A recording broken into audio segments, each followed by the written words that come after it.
Olá, muito bom dia. Estamos de novo de regresso neste Matinais e vamos conhecer um projeto que existe, IACT, Inclusão e Acessibilidade em Ação. Tem como principal missão desenvolver a investigação científica transdisciplinar na área das ciências da comunicação. Parece complicado, mas já vamos perceber tudo.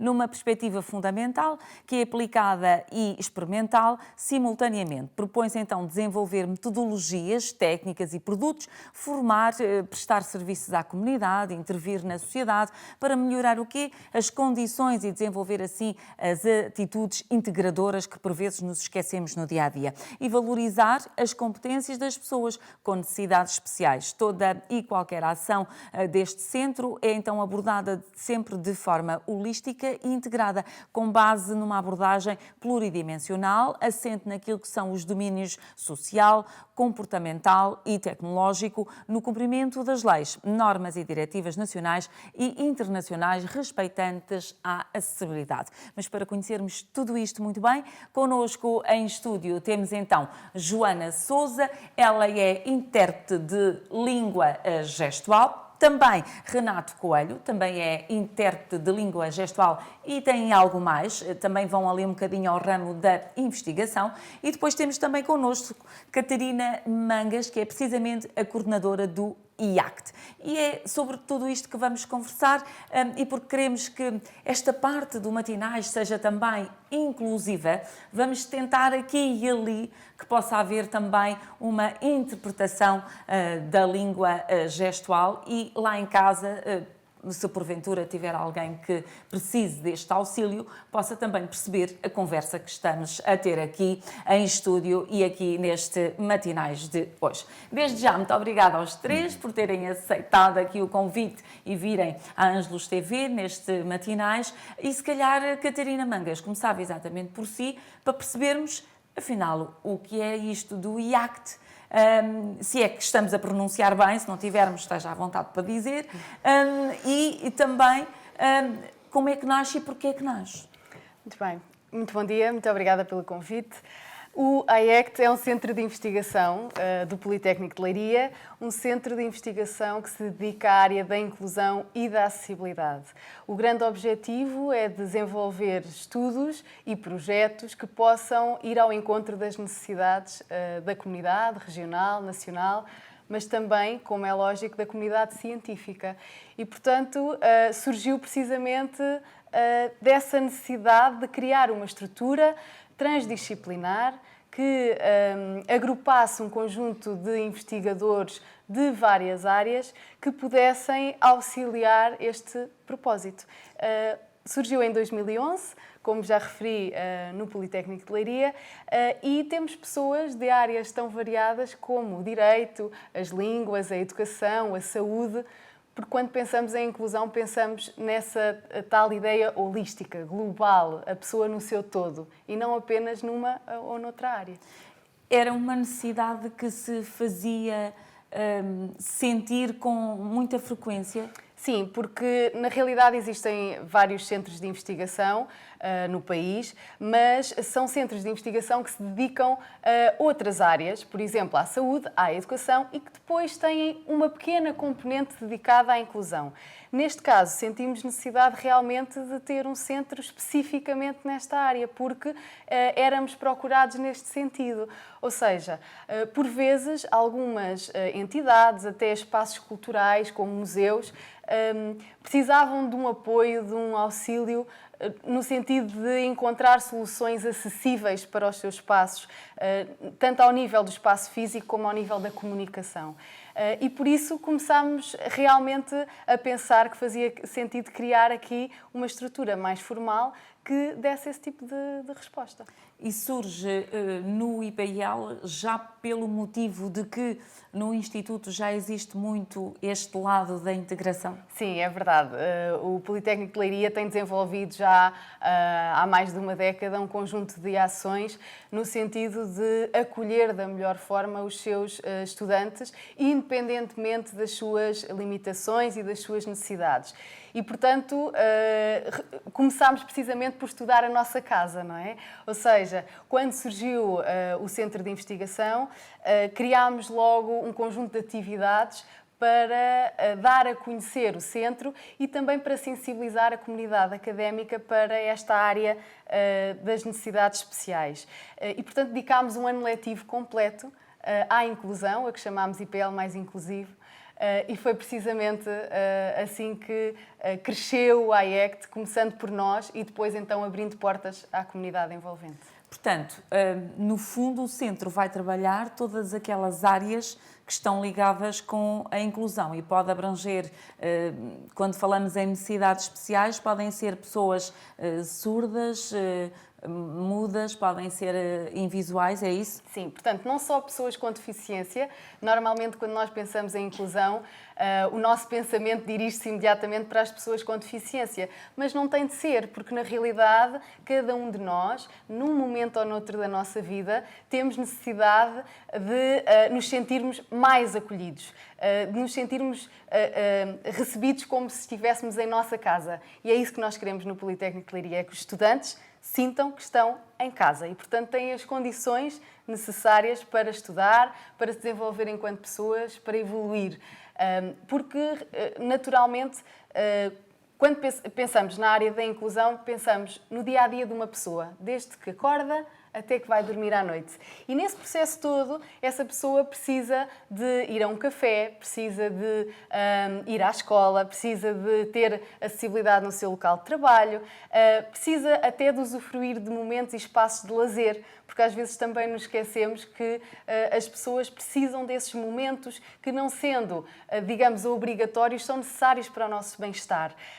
Daí nós termos alguns projetos que desenvolvemos nessa multiplicidade de áreas. Portanto, temos projetos em escolas, temos projetos em museus, temos projetos em espaços também religiosos, como vamos ver daqui a pouco, porque realmente nós não podemos focar apenas a atenção na educação, que é a principal missão da nossa instituição. Temos de ver para além disso.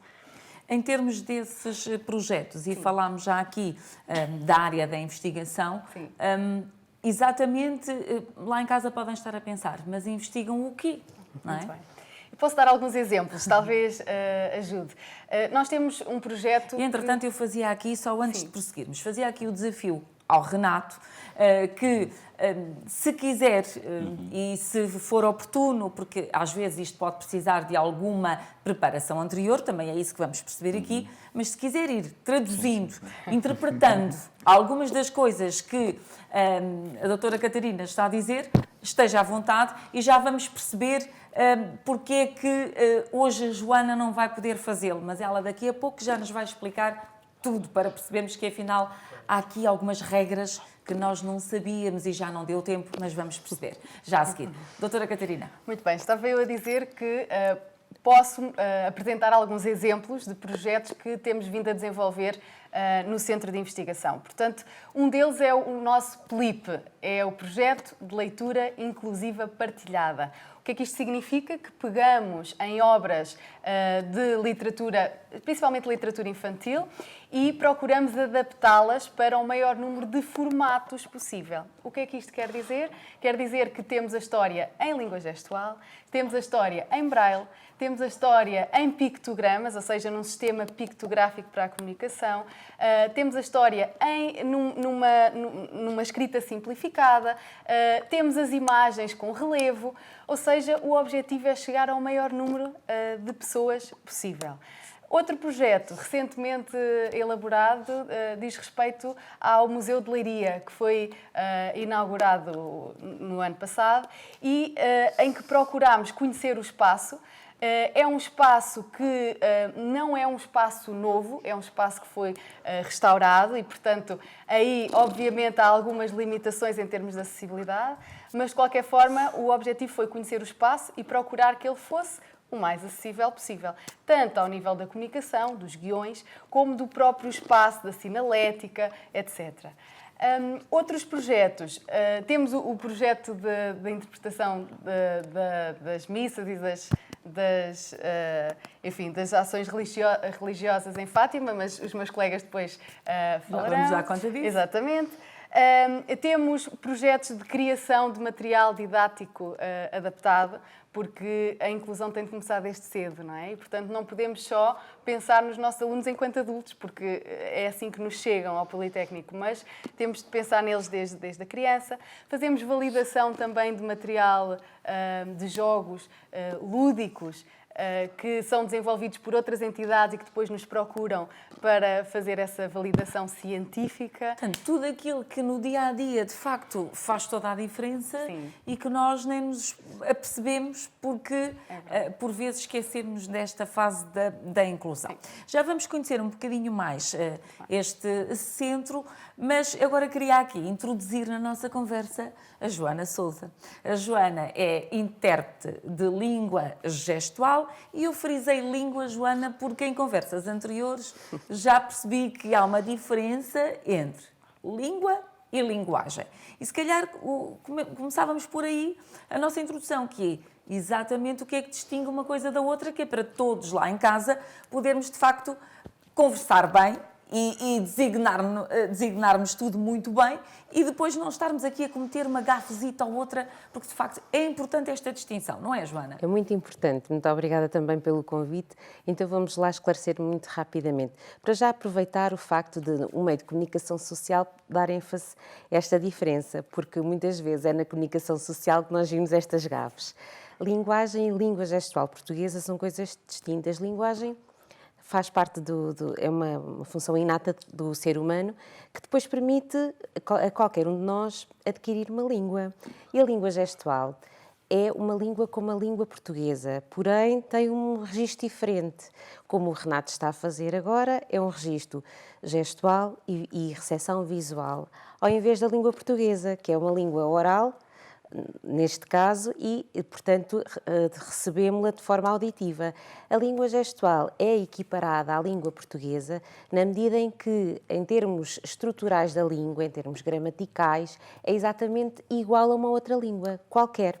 Seja ela portuguesa, francesa, italiana, a língua gestual portuguesa é diferente da língua gestual espanhola ou italiana ou francesa, bem como a língua portuguesa também é diferente.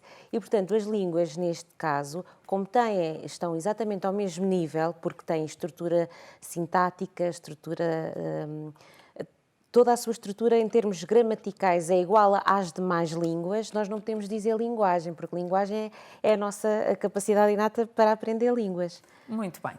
E Joana, queria também aqui perceber uma coisa consigo. Há pouco dissemos que a Joana, agora, neste momento que nós desafiámos em que fôssemos aqui fazendo então uma interpretação da língua gestual do que vamos aqui conversando em estúdio, para que todos estejamos integrados, eu disse, a Joana não vai poder fazê-lo. E já nos ia explicar. É esse momento, Joana.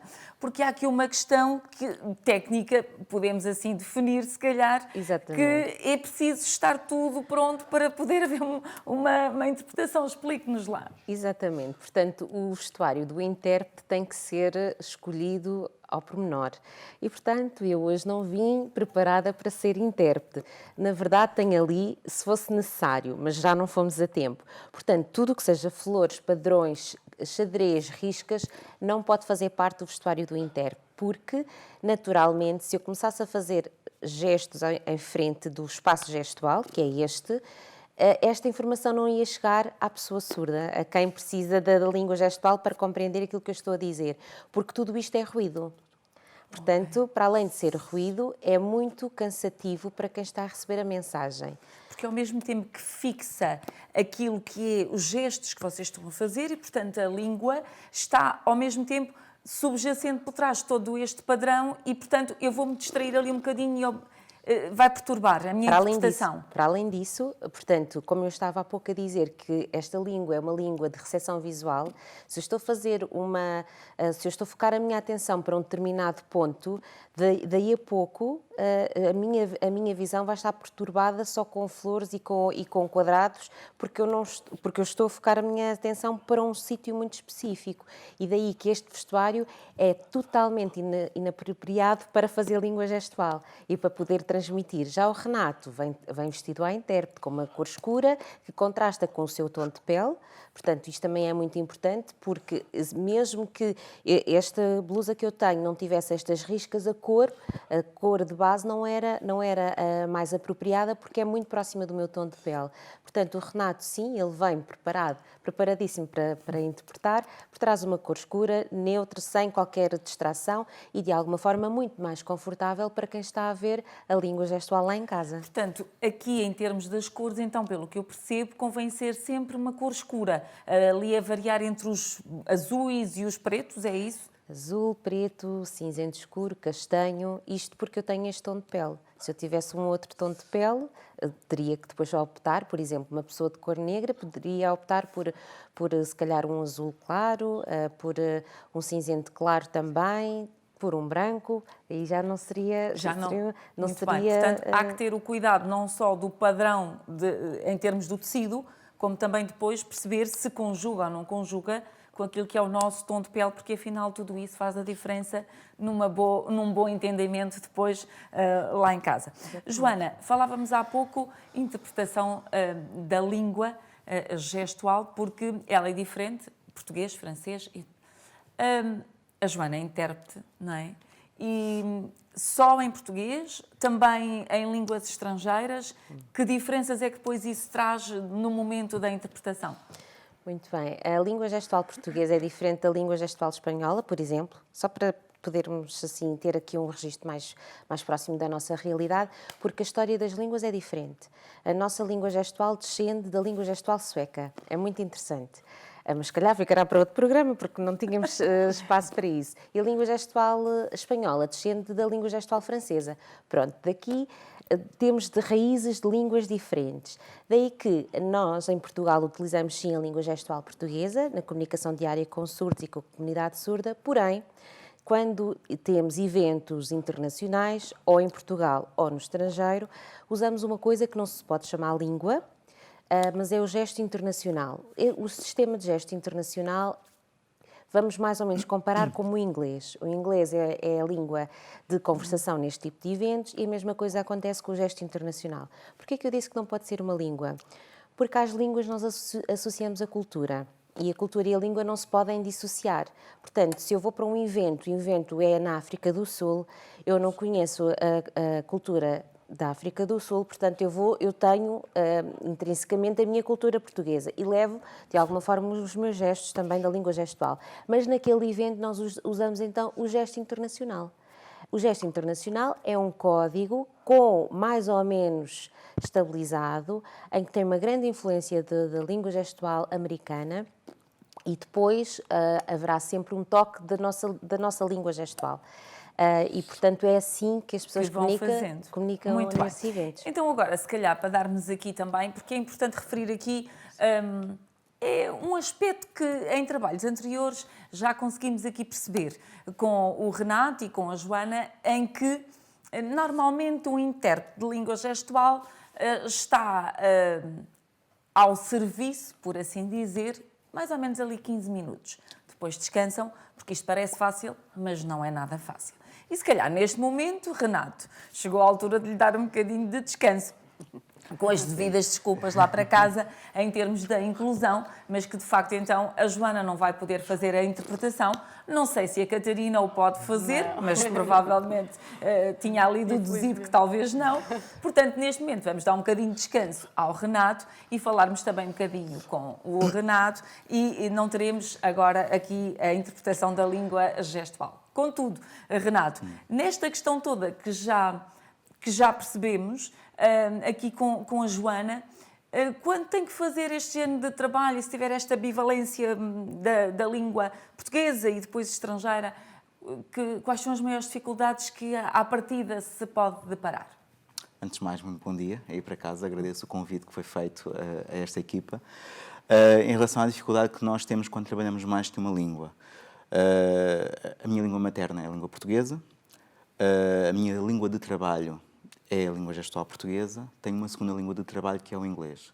Quando nós recebemos uma informação em língua estrangeira, o inglês, francês, espanhol, dependendo das línguas que nós dominamos, nós, quando recebemos essa língua, estamos a recebê-la como segunda língua. Portanto, vamos ter que a transformar numa segunda língua de trabalho, que é a língua gestual, mas na nossa base, para passar pela língua gestual, temos que recorrer à nossa língua materna. Portanto, é um trabalho que, em milésimos de segundo, o nosso cérebro entra em exaustão.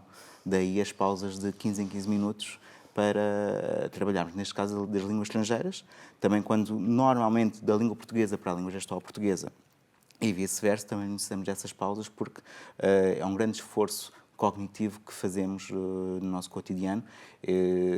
Pode não ser considerado um grande esforço físico para o comum das pessoas, mas nós mentalmente ficamos muito cansados. Sim, eu estava aqui a ver o trabalho do Renato e estava a pensar, ele tem que estar muito atento a ouvir aquilo que está a ser dito, automaticamente tem que conseguir traduzir tudo isto nesta língua gestual e, portanto, eu já estava a achar que de facto não seria muito fácil, acho que é muito meritório, sem dúvida nenhuma, e é algo que obedece a uma grande concentração. Sim. Até porque também, neste caso, temos de ter em consideração que não sei quem é o público que está lá em casa, portanto, será uma língua gestual mais adaptada, mais visual, para o público que está lá em casa, que é muito diversificado. Todo possa entender. Quem domina muito bem a língua gestual, as pessoas que não dominam a língua gestual, mas que têm noções de mímica, portanto, temos de ter em atenção também o nosso público. Daí ser um trabalho de maior esforço, neste caso o trabalho de transmissão televisiva. E além disso, aqui foi feito um desafio em direto para o Renato, no sentido de fazer esta interpretação de língua gestual aqui nos estúdios da Ângelos TV e neste Matinais. Contudo, normalmente vocês preparam-se um bocadinho antes, não é? Têm acesso àquilo, seja o evento que for, e preparam-se um bocadinho antes para fazerem a vossa interpretação, correto, Renato? Exato. Nós, por norma, nós somos aquelas pessoas que, quando há um evento e somos contratados para fazer evento, somos considerados os mais chatos, porque nós pedimos todo o material com bastante antecedência e muitas vezes em situações de congressos, conferências, os próprios comunicadores não têm as apresentações feitas. E como é que nós vamos interpretar um contexto se não sabemos do que vamos interpretar? Porque precisamos preparar o vocabulário, precisamos também de saber qual é o nosso público-alvo, se é público que está dedicado à investigação, se está dedicado aos vários contextos. Nós interpretamos contextos desde a área da saúde, a área da educação, a área lúdica, contexto religioso, portanto, tudo. E por muita experiência que nós tenhamos, necessitamos sempre ter essa preparação prévia para conseguir executar um bom trabalho. Até porque depois são áreas que são específicas e muito pode complicar. específicas, sim. Antes de voltarmos aqui à conversa convosco, Catarina, não são só estes dois intérpretes que temos aqui na região, pois não? Este centro tem mais pessoas agregadas? Sim, tem várias pessoas, como eu dizia ainda há pouco, de diversas áreas. Portanto, realmente na área da língua gestual, o Renato e a Joana fazem um trabalho exemplar no centro, até porque precisamos de dizer que muito deste trabalho parte da vontade própria e quase em regime de voluntariado, portanto são muitas horas dedicadas a esta área e fazemos-lo com muito gosto, mas naturalmente temos depois pessoas de outras áreas, da áreas da tecnologia, como dizia ainda há pouco, da saúde, do direito, da educação, porque dependendo do trabalho que queremos desenvolver, obviamente vamos então solicitar a colaboração do membro que está, da equipa que está mais enquadrado nessa mesma área. Na língua gestual, realmente são estes dois colegas que estão à frente desses projetos. Há pouco falávamos, no fundo, de preparar e eu sei que já vamos ter aí um grande momento que vocês viveram muito recentemente, já este mês de maio. Contudo, antes de passarmos a esse momento, que eu queria deixar um bocadinho mais para o final, queria que nos falassem do projeto que estão integrados, precisamente aqui com o Santuário de Fátima, em que, aos domingos, se eu não estou enganada, na missa das 3 da tarde, que é na Basílica, não é? De Nossa Senhora do Rosário. Não. Da Santíssima Trindade. Pronto, na Basílica da Santíssima Trindade, então, a Joana e o Renato costumam estar por lá para fazer a interpretação da língua gestual, não é verdade? Exatamente. A nossa equipa é composta por 12 intérpretes todos os domingos, na Missa das Três, na Basílica da Santíssima Trindade, estão sempre 2 intérpretes de língua gestual. E são 2 intérpretes de língua gestual, porque a missa tem 1 hora, e depois por uma outra razão. Nós fizemos um estudo prévio, digamos assim, um estudo piloto em 2011, na sede de Leiria.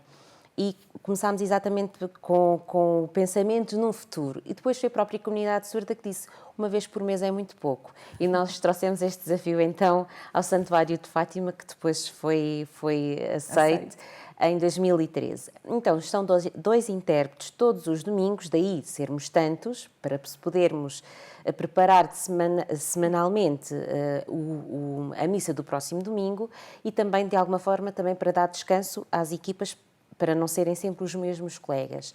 Então, dois intérpretes, porque um transmite sempre a informação vinda do altar, portanto, do padre, do presidente que está a presidir aquela missa, e o outro intérprete fica responsável por todas as respostas que vêm da Assembleia. Isto também para poder dar informação à pessoa surda quando é que é o momento de ela própria poder responder. É uma forma também de catequese, porque, na verdade, isto nunca foi feito, mas nós percebemos e sentimos essa necessidade de também poder informar para além do que estava a ser dito. Quando é que é a minha vez de poder responder? Então, nós damos essa informação à pessoa surda e ela pode participar. E o curioso e uma coisa fantástica que já aconteceu, já vimos os surdos a poder acompanhar os cânticos que nós estamos a fazer. Portanto, sabem que temos um código e quando nós dizemos é agora, os próprios surdos, a comunidade surda, acompanha-nos, por exemplo, no refrão de uma música, de um cântico. Até porque vocês fazem também a interpretação dos cânticos, não é? De tudo, desde aquele momento que antecede a missa. Há um momento que antecede a missa em que está, muitas vezes, o Dr. Marco Daniel a fazer, digamos assim, o acolhimento à comunidade e nesse acolhimento vai cantando algumas partes de refrões e convida também a Assembleia a fazê-lo. E nós já estamos nesse momento também, exatamente para acolher a comunidade surda. Eu queria agora avançar para aquele momento especial. A verdade é que o Renato e a Joana fizeram parte da equipa de intérpretes de língua gestual que esteve presente nas cerimónias de 12 e 13 de maio, presididas pelo Papa Francisco. Acompanharam tudo, ou quase tudo, já vamos perceber exatamente que partes. Eu sei que o Renato tinha um pequeno sonho, que era poder ser ele que estivesse ali no momento da interpretação da língua gestual, quando, por exemplo, o Papa Francisco estivesse a presidir a homilia. Eu sei que não foi nesse momento, mas também foi num momento em que o Papa Francisco estava, e julgo que foi ali na canonização, não foi? Exatamente. Durante a canonização eu não estava a ser transmitido, mas estava no apoio. Portanto, a emoção foi a mesma, porque estava a dar apoio à colega que estava a ser transmitida, porque nós funcionamos nessa base.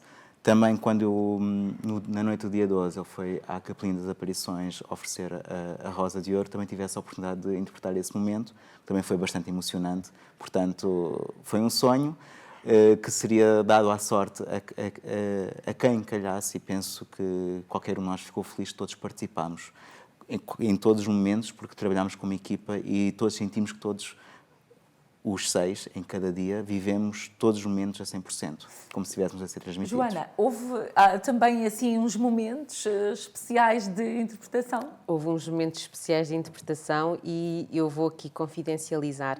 Estava a dar apoio ao Renato e ele só dizia entre dentes: isto é muito emocionante, isto é muito emocionante. Portanto, mesmo estando a participar daquela forma, era impossível ficar de fora daquele ambiente. Nós estávamos num estúdio, mas era impossível. A emoção transbordava por todos os poros. No final do dia 13, quase no fim do trabalho, quer dizer, as colegas estavam completamente emocionadas. É impossível. Joana, até porque vocês têm uma dupla missão, parece-me que é, além da interpretação em si da língua gestual, não é? Depois ainda têm que transmitir, digo eu, porque nós quando falamos transmitimos as emoções todas lá para casa. não é? Às vezes fica difícil não transmitir.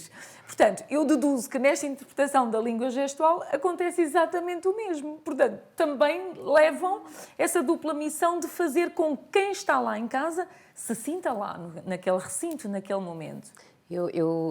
É por isso exatamente que nós dizemos interpretação. Interpretação porque acaba por ser efêmero e depois porque cada um de nós fará quase que à sua maneira, porque temos também vivências diferentes. Mas, na verdade, o bom intérprete é exatamente esse, que passa aquilo que está a ser dito, mas também sentido. Porque a pessoa surda não ouve, mas consegue facilmente, através da nossa expressão facial, perceber o que é que o orador está a dizer. E, quer dizer, essa emoção transbordava por todos nós. Por isso, eu acho que também foi perceptível à comunidade surda perceber a emoção que havia naquele recinto e também estava ela própria muito emocionada.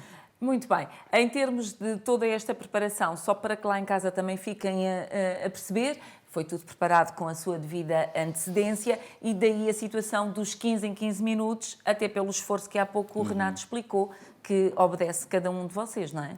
Exatamente. Nós tivemos tanto os cânticos, os livros dos cânticos, bem como todos os guiões com bastante tempo de antecedência e, obviamente, porque o nosso trabalho também é sigiloso, comprometemos-nos e a nossa ética também não nos permitia fazer outra coisa senão guardar muito bem todos aqueles documentos. Não conseguimos ter com muita antecedência a homilia do Papa Francisco, mas tivemos com cerca de 24 horas de antecedência, que também já foi bastante bom, porque na verdade são documentos que se caíssem em mãos erradas estragaria muito daquilo que estava previsto. E obviamente que nós tivemos que ter essa documentação prévia porque havia muita informação em polaco, em hebraico, em latim e são línguas que nós não dominamos. Dominamos o inglês, o francês e o português, o espanhol e pronto.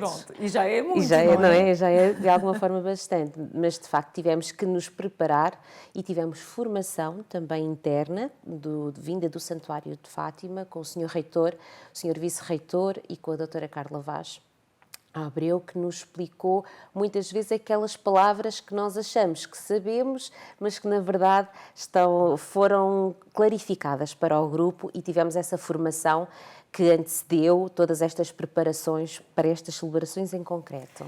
Joana, foi um privilégio fazer parte deste grupo de 12 e 13 de maio? Foi um privilégio, foi uma honra, sem qualquer dúvida. E Renato? Faço as minhas palavras da Joana, porque foram momentos únicos que nós teremos cá para um próximo centenário, mas espero que no próximo centenário a situação se repita. Fica combinada uma conversa para um próximo centenário das aparições de Fátima, sem dúvida nenhuma, já está aqui marcado e registado. Ainda só para, entretanto, finalizarmos esta nossa conversa, mas antes disso, queria só que deixássemos aqui, assim, uma aberturazinha muito mínima de portas, porque eu sei que, entretanto, a Joana e o Renato estão a preparar um encontro a nível nacional da comunidade surda e que vai ser exatamente aqui em Fátima, não é? É isso mesmo, é a peregrinação nacional da comunidade surda, como tivemos no ano passado também. No ano passado correu bastante bem, foi no mês de maio. Este ano, por razões óbvias, não era no mês de maio, não aconteceu durante este mês, mas irá acontecer no próximo trimestre.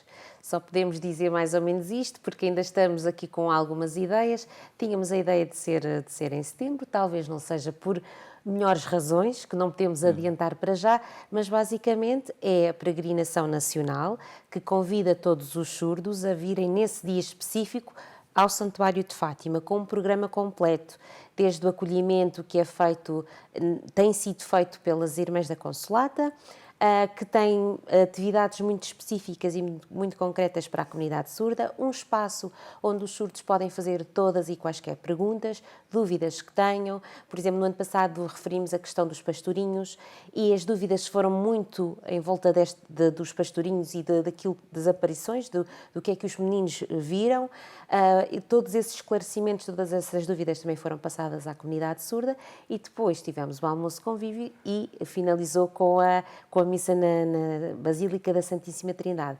Este ano não sabemos muito bem ainda o programa, mas o convite já fica no ar para a comunidade surda poder participar. Muito bem, já vamos aqui terminar exatamente aqui com um novo desafio para o Renato, que hoje vai estar de serviço, mas só para arrematarmos aqui um bocadinho a questão, Catarina, se lá em casa estiverem a pensar, olha, pois é, então eu tenho um evento para preparar e se calhar não me tinha lembrado desta parte inclusiva, o que é que deve fazer para vos contactar? Nós temos uma página, portanto, podem aceder a essa página, que é IACT, portanto, iact.ipleiria.pt, em que estão contactos diretos para mim e também, naturalmente, para outros membros do nosso centro, caso se venha a notar que é necessário.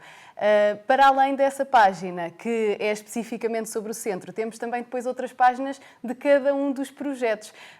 Por exemplo, o PLIP, que eu falava ainda há pouco, também tem uma página específica que tem exatamente o mesmo formato, plip.ipleiria.pt. De qualquer forma, o contacto mais geral é esse mesmo, através da nossa página, e da nossa página são remetidos para o e-mail. Muito bem, nós estamos mesmo a terminar esta nossa conversa, que já vai muito longa hoje, mas ainda há tempo para, Renato, podermos aqui fazer algo que é o seguinte. A Joana vai fazer o convite lá para casa, exatamente para este encontro a nível nacional. Ainda não há programa definido, mas não faz mal. Pelo menos já ficamos com a ideia que ele vai acontecer e o Renato vai fazer o favor de interpretar esta língua gestual aqui para que todos lá em casa nos possam entender. Pode Claro, ser? pode ser, sim. Então vamos lá. Joana, convite para ali, para aquela câmara. Muito bem, vou convidar, em nome da equipa que faz parte do Santuário de Fátima, convidar a comunidade surda a participar na Peregrinação Nacional de Surdos, a acontecer ainda em 2017. Fica o convite, venha e traga a sua família. Muito bem. Obrigada aos três por terem vindo a este Matinais. É por aqui que vai ficar a nossa conversa de hoje, já vai um bocadinho longa. Ainda assim, desejamos-lhe a continuação de uma excelente terça-feira.